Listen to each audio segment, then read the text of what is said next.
अस्सलाम वालेकुम, आदाब, सुबह बखैर और खुश आमदीद।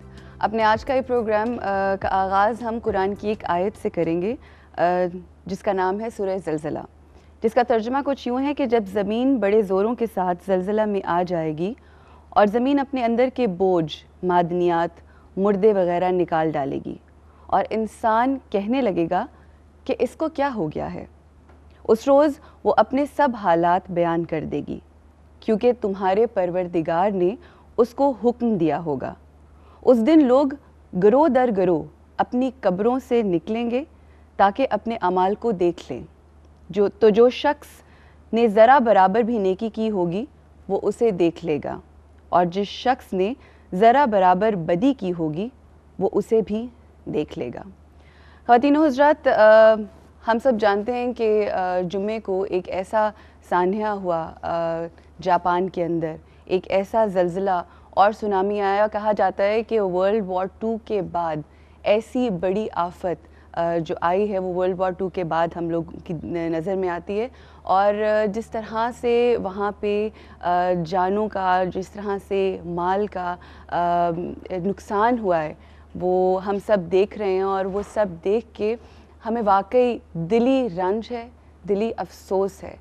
मगर हम दुनियावी लोगों की जो प्रेडिक्शंस होती हैं उनको देखते हैं, उनके बारे में सोचते हैं और उसके मुताबिक अपनी ज़िंदगी में अमल करने की भी कोशिश करते हैं। मगर आप ये देखिए कि आज से 1400 साल पहले कुरान पाक में ये बात बयान की गई, और ना सिर्फ कुरान पाक में बल्कि अगर हम अहादीस मुबारका भी उठाकर देखें तो हम ये देखते हैं कि बारहा इस बात का ज़िक्र किया गया था। जब क़यामत की निशानियों के बारे में कहा जाता है तो ये बात बार बार बयान की गई अहादीस मुबारका में कि जब क़यामत का वक्त करीब आएगा उस वक्त बहुत सारे ऐसे ज़लज़ले आएंगे।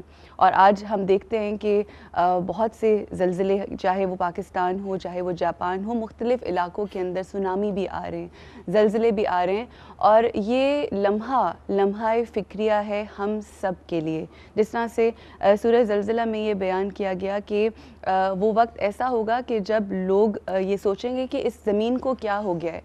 अब ये सोचने की बात यह है कि हम इस ज़मीन के ऊपर क्या क्या अमल करते हैं, क्या क्या काम करते हैं, और ज़मीन जो है एक वक्त आता है कि वो भी अपने होने का एहसास दिलाती हमें, और जो गलत काम उसके ऊपर किए जाते हैं उस हवाले से उसका रिएक्शन ये होता है। तो ये वो वक्त है, ये वो लम्हा है कि जब हम अपने एक ऐसे मुल्क को देखते हैं जहाँ पे इतना बड़ा सान्या हुआ है, और वहाँ पे जो लोगों की तादाद है और जिस तरह से लोगों की जानों का जो जानें ज़ाया हो रही हैं, और जिस तरह से जो भी नुकसान हो रहा है उसके ऊपर हम सबको सोचना है। और अगर कोई गैर भी मुश्किल में हो तो हमें उसके लिए वही महसूस करना है, हमें उसके लिए वही सोचना है, उसी तरह से एहसास करना है कि जिस तरह से हमारे अपनों का। क्योंकि आपका कोई और रिश्ता हो उनके साथ या ना हो, मगर इंसानियत का रिश्ता ज़रूर है। और यकीन करें कि पिछले 2-3 दिनों से जिस तरह से फुटेज चल रही है टेलीविज़न के ऊपर, तो दिल को ऐसे धचका लगता है और दिल ऐसे लगता है जैसे बाहर निकल आएगा, क्योंकि वो भी लोग हैं, वो भी बच्चे थे जो स्कूलों में गए हुए थे और एकदम से ये सब कुछ हुआ।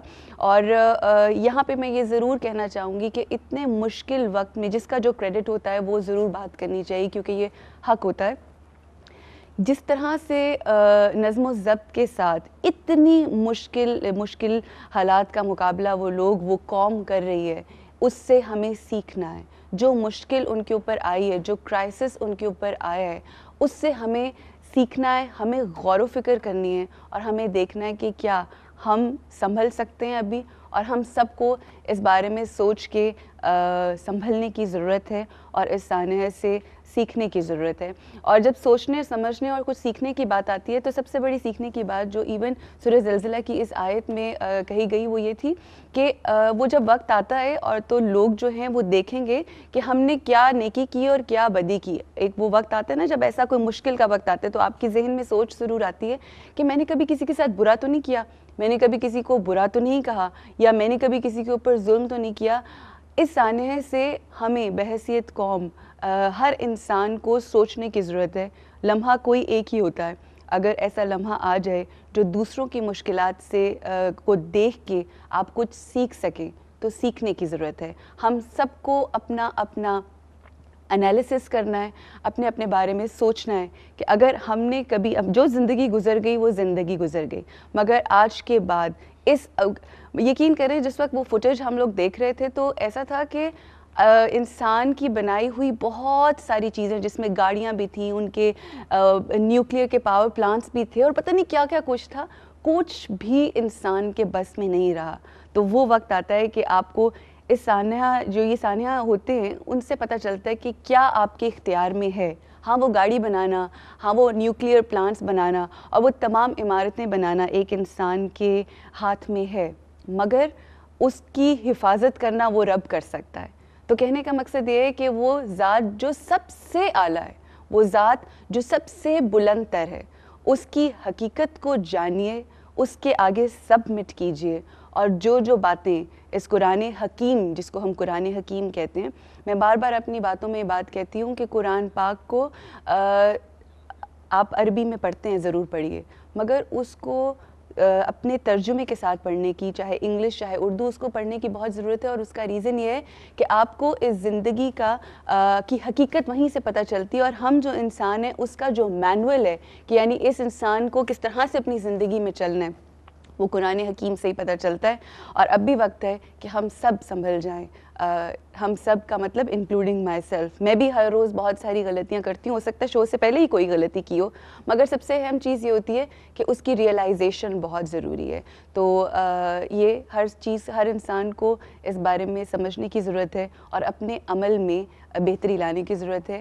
اور ہم یہاں پہ یہی کہنا چاہیں گے اس سے پہلے کہ میں بریک لوں کہ ہماری تمام دعائیں اور جو بھی امداد ہم اپنے لیول کے اوپر کر سکتے ہیں اپنے ان بہن بھائیوں کے لیے جو اس وقت جاپان میں بہت بری حالت میں ہیں, ان کے لیے ہم کرنے کے لیے تیار ہیں. اور جس طرح سے جب ہمارے ملک میں زلزلہ آتا ہے اور ہم وہ فیل کرتے ہیں, ہم انشاءاللہ وہی چیز ان اپنے رویے سے, اپنے عمل سے سامنے بتائیں گے کہ انشاءاللہ ہم ان کے لیے بھی کھڑے ہیں. یہاں پہ لیں گے بریک, اور بریک کے بعد اپنے پروگرام کو آگے بڑھائیں گے.